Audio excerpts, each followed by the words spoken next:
Neste vídeo, nós vamos abordar a área de dashboards. Como vocês podem ver aqui do lado, nós temos 3 dashboards principais, sendo o primeiro referente ao balanço mensal, o segundo a planos e metas e o terceiro a investimentos.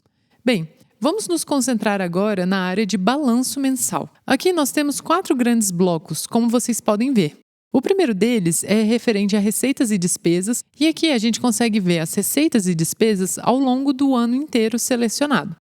As demais áreas, bem como essas informações aqui de cima, são referentes ao mês e ao ano selecionados. Ou seja, no caso aqui a gente tem informações sobre janeiro de 2025, quantas foram as entradas, quanto foram as saídas e também o saldo naquele mês. Da mesma forma, as informações mostradas nesses outros 3 blocos também são referentes ao mês selecionado. Tanto que, se a gente clicar aqui no gráfico, ou mesmo selecionar aqui no drop-down, a gente consegue ver dados distintos para cada mês. Bem, como eu mencionei anteriormente, esse gráfico de receitas e despesas então traz realmente essas informações ao longo do ano, aqui para a gente. E quando a gente vem aqui para a área de despesas realizado versus planejado, é realmente a comparação entre o que foi planejado no planejamento orçamentário mensal, lá em planejamento e controle, e o que foi realizado efetivamente. Ou seja, para cada uma das categorias, é possível visualizar se o gasto foi exatamente aquilo que foi planejado ou se o gasto foi superior ao valor previamente determinado. Por exemplo, se a gente clicar aqui em julho, então os percentuais vão mudar também. Do lado direito, temos esse gráfico que indica o percentual de quanto da receita foi efetivamente gasta com as despesas daquele mês. Ou seja, no mês de julho, teríamos gastado, então, 73% da receita recebida no mês. Quando em algum mês há um gasto superior à receita daquele mesmo mês, como a gente pode ver aqui em setembro, vou clicar aqui, a gente vê, então, que são 107%, ou seja, o gasto foi maior do que o recebido naquele mês e, portanto, o saldo mensal é negativo. Portanto, a gente vê um percentual aqui de 107% do gasto em relação à receita desse mês em específico. Nesse canto inferior esquerdo, a gente mostra o percentual por categoria de gasto em relação à receita. Ou seja, aqui a gente coloca do maior para o menor quais foram os gastos realizados naquele mês. Supermercado tendo, então, quase 31% do valor total da receita, assim como moradia, e as demais categorias, então, com um percentual um pouco mais baixo, até 1,5%. E aqui ao lado nós temos um resumo dos gastos com cartões de crédito. Por exemplo, é possível ver, então, qual é o valor das faturas no mês selecionado e também ver qual é o percentual do limite do cartão que foi utilizado. Vamos passar agora para a área de planos e metas. Nessa área, nós temos uma visão geral de todos os planos cadastrados dentro do meu planner financeiro.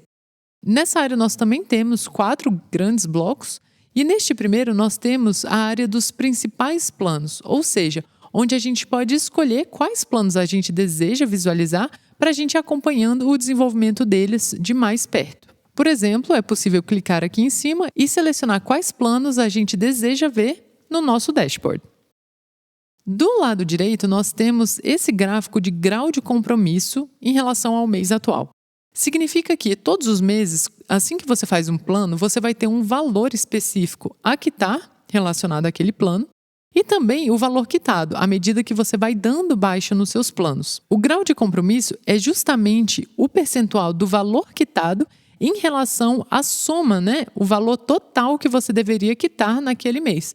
Por exemplo, se você tem planos que você deveria quitar R$1.000 em um mês e você quita R$900, então você tem 90% de grau de compromisso consigo mesmo. Ou seja, o compromisso que você mesmo tem com as suas metas determinadas. Aqui, nos planos do mês atual, a gente tem um resumo dos planos que ainda devem ser quitados este mês. Deste lado, nós temos o nome do plano e do lado direito, nós temos então um montante a quitar relativo àquele plano.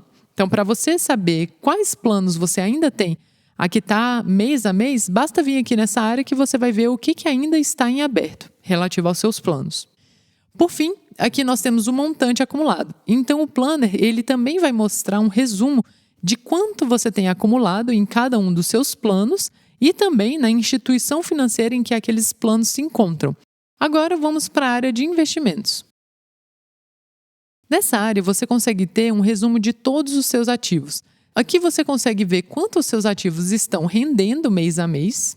Então, você consegue acompanhar tanto o rendimento daquele mês em específico, quanto o grau de independência financeira relativo ao montante que você gostaria de receber em rendimentos. Aqui do lado direito, nós temos também a composição da carteira de investimentos. Então, você consegue ver quanto você tem alocado em renda fixa e renda variável e, claro, a soma de todos os seus ativos também. Logo ao lado, nós temos também os indicadores do Banco Central, que são atualizados diariamente, ou seja, todos os dias nós temos valores atualizados, tanto da Selic quanto do CDI e do IPCA. Esses dados vêm diretamente do Banco Central, que é a fonte que a gente utiliza para esse API em específico. Aqui embaixo nós temos os investimentos por instituição financeira, então quanto dos seus ativos está alocado em cada uma das instituições, o percentual. E por fim, nós temos aqui o resumo dos investimentos por emissor. Ou seja, você consegue saber por cada emissor quanto que você investiu inicialmente, qual foi o último saldo registrado, o rendimento bruto e também o rendimento percentual daquele seu ativo. Bem, como vocês podem ver, essa é uma visão geral do nosso dashboard com essas 3 grandes áreas e elas trazem um reflexo de todas as informações que vocês inserem dentro do meu planner financeiro. Tudo vem para cá automaticamente para possibilitar uma visão bem clara das suas finanças.